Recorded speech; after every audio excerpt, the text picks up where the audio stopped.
about gerunds and infinitives and prepositions in this unit, I thought this would be a good time to talk about infinitives of purpose. You're going to want to pay close attention in this lesson because this is a really common mistake for all Spanish speakers. I went to the store for buying milk. I went to the store for to buy milk.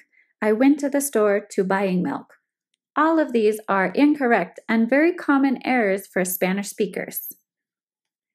When we talk about the purpose of an action, meaning why we do something, we use the infinitive, meaning to plus the verb base, or for plus a noun.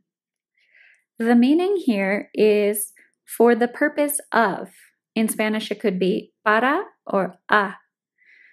So, for example, I went to the store to buy milk, or I went to the store for milk. Let's look at a few more examples. I went to Ireland to visit my family. To find information, I always search in Google. I'm making pasta for dinner. Would you like to go out for a drink? In the first two sentences, we used the infinitive, and in the second two sentences, we used for plus a noun. Now, this is really the most common way to express purpose. We use it all the time in normal speech, but there are some other ways, alternatively, that you can use as well.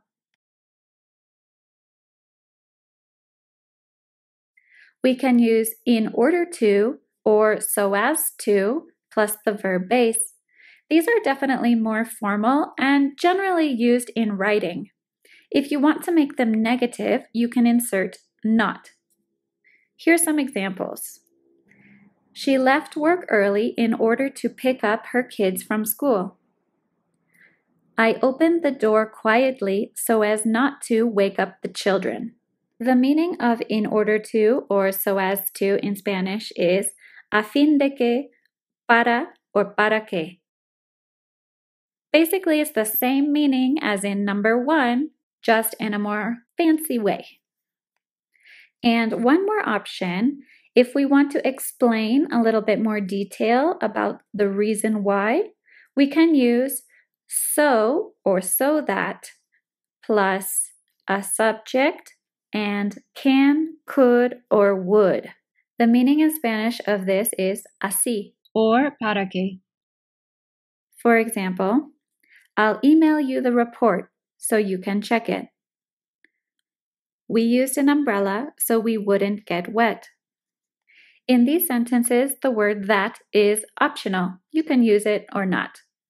The important thing to remember is that if you use so, you must use one of these words, can, could, or would.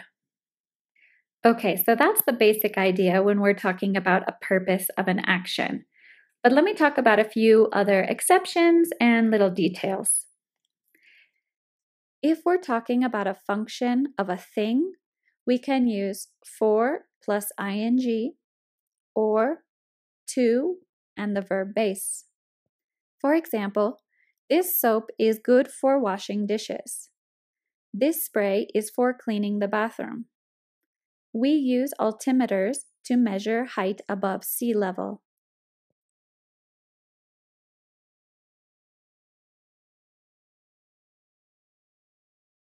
If we're talking about the reason or cause of something, usually we use because of plus a noun.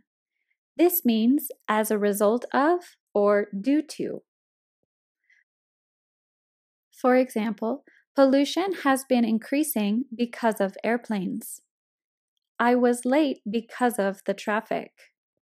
Be careful here. A really common mistake for Spanish speakers is to say, I was late for the traffic. This is incorrect.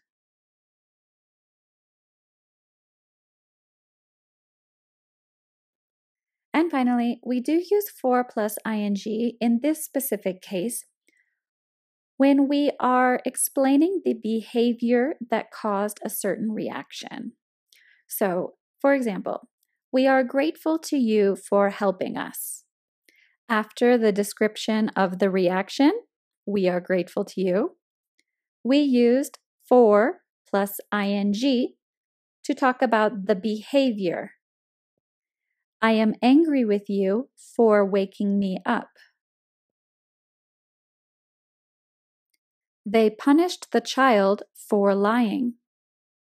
He was sent to prison for stealing.